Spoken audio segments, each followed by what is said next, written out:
आपको यह जानकर हैरानी होगी कि कन्या का जन्म हर किसी के घर में नहीं होता। कन्या का जन्म उसी व्यक्ति के घर में होता है जो भाग्यशाली होते हैं और अपने पूर्व जन्मों में बहुत पुण्य किए होते हैं। आज की इस वीडियो में हम जानेंगे कि भगवान किस घर को कन्या के जन्म के लिए चुनते हैं और वह कौन से पुण्य कर्म है जिसके कारण मनुष्य पुत्री के माता पिता बनने का सौभाग्य पाते हैं। इसके साथ ही साथ हम आपको इतिहास में वर्णित ऐसी कई बातें बताएंगे जिससे आपको विश्वास हो जाएगा कि पुत्री का जन्म बोझ नहीं बल्कि सौभाग्य का विषय है। दोस्तों, महाभारत में एक कथा का वर्णन मिलता है जब एक दिन भगवान श्री कृष्ण से अर्जुन पूछते हैं कि हे माधव, किन कर्मों के कारण किसी को कन्या धन की प्राप्ति होती है, अर्थात किन घरों में बेटियों का जन्म होता है। तब भगवान श्री कृष्ण अर्जुन से कहते हैं कि हे पार्थ, किसी भी घर में पुत्र का जन्म भाग्य से होता है, परंतु पुत्रियों का जन्म सौभाग्य से होता है। जो भी स्त्री या पुरुष अपने पूर्व जन्म में अत्यधिक पुण्य कर्म किए होते हैं उन्हें ही पुत्री के माता पिता और सगे संबंधी होने का सौभाग्य प्राप्त होता है।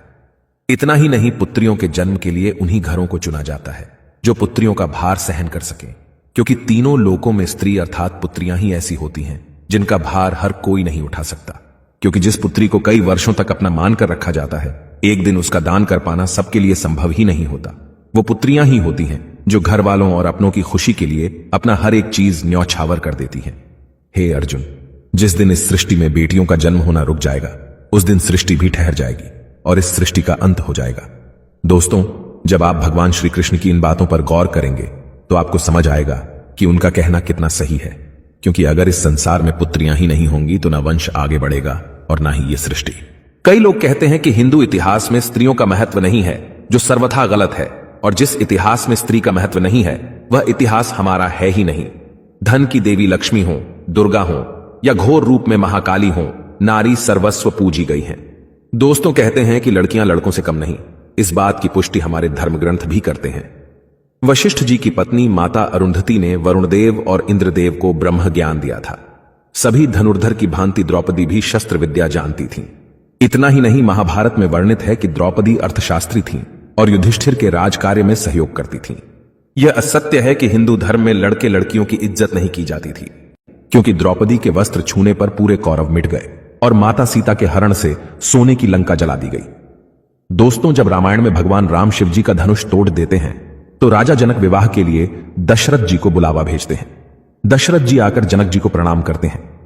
आजकल आप देखते होंगे कि वर पक्ष के लोग ज्यादा घमंड में रहते हैं। वो लड़की के माता पिता को खुद प्रणाम करना अपना अपमान समझते हैं, जबकि राजा दशरथ के प्रणाम करने पर जनक जी उन्हें मना करते हैं तथा अत्यंत सरल भाव से कहते हैं कि आप दूल्हे वाले हैं, बड़े हैं, अयोध्यापति हैं, श्रेष्ठ हैं, ऐसा ना करें।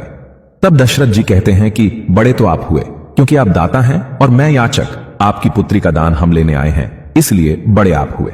हां दोस्तों, लड़की के पिता को गर्व होना चाहिए कि वह देने वाले हैं। शास्त्रों में बताया गया है कि मृत्यु के बाद पुत्र पिंडदान करे तभी पिता को मुक्ति मिलती है, परंतु एक लड़की के पिता जब उसे अच्छा वर देखकर ब्याह देते हैं तभी उनकी 21 पीढ़ियों को मुक्ति मिल जाती है। इसलिए हमेशा अपनी पुत्री को प्रेम दें जिसने आपके घर में जन्म लेकर आपको पुण्य का भागी बनाया है। आपने भी कई लोगों को कहते हुए जरूर सुना होगा कि जिस घर में बेटी का जन्म होता है वह घर स्वर्ग के समान होता है, क्योंकि बेटा तो केवल एक कुल को रोशन करता है लेकिन बेटियां 2 कुलों को रोशन करती हैं। माता पिता के घर वह एक बेटी के रूप में अपना उत्तरदायित्व निभाती है और ससुराल आकर बहू के रूप में अपने कर्तव्य का पालन करती है।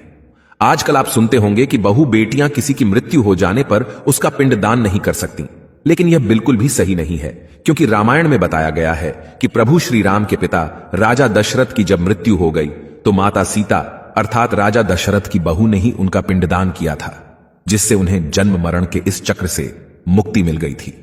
इतना ही नहीं, गरुड़ पुराण के प्रेत कल्प में बताया गया है कि कोई भी व्यक्ति किसी मृत के लिए पिंडदान कर सकता है और इसलिए बेटियां भी अपने पिता के नाम का पिंडदान कर सकती हैं।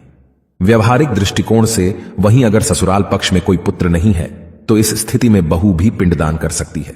इसलिए दोस्तों, वो लोग बहुत किस्मत वाले माने जाते हैं जिनके घर एक संस्कारी पुत्री का जन्म होता है। शायद यही कारण है कि बेटियों को लक्ष्मी का दर्जा दिया गया है। बहुत से लोगों की सोच होती है कि बेटी है तो बिना समय गंवाएं और पढ़ाई में पैसे खर्च किए जल्द से जल्द शादी कर दो, लेकिन यह छोटी सोच बेटी के भविष्य को बर्बाद कर देती है। जरा सोच कर देखिए, एक बच्चे के मन में कितने सपने होते हैं। उसे कुछ हासिल करना है, उसे कुछ बनना है, लेकिन यह सपने केवल सपने बनकर रह जाते हैं। इसलिए अपनी बेटियों को सपने पूरे करने का अवसर देना चाहिए। उन्हें जीवन में हर खुशी दें जिसके लिए आप सक्षम हैं और जो उन्हें मिलनी चाहिए। एक पुत्र से ज्यादा पुत्री हमेशा अपने माता पिता के लिए सोचती है।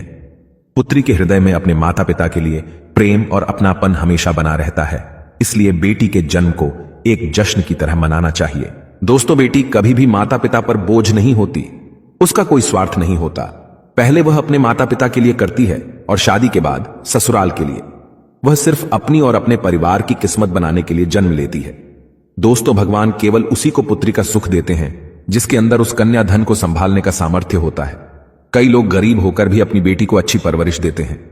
एक बार स्वामी विवेकानंद वैष्णो देवी की सीढ़ियां चढ़ रहे थे।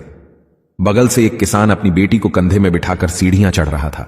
तभी स्वामी विवेकानंद जी ने कहा कि बाबा, आपकी बेटी का बोझ आपको लग रहा होगा, इसको मैं उठा लेता हूं और माता वैष्णो के दरवाजे तक ले चलता हूं। तब किसान ने स्वामी विवेकानंद से कहा कि बेटी कभी भी बाप के कंधे पर बोझ नहीं होती। बेटी अगर बाप के कंधे पर हो तो बाहर के बोझ को हल्का कर देती है। दोस्तों, बेटियां कभी भी धन की भूखी नहीं होती, वह सिर्फ मान और सम्मान की भूखी होती हैं।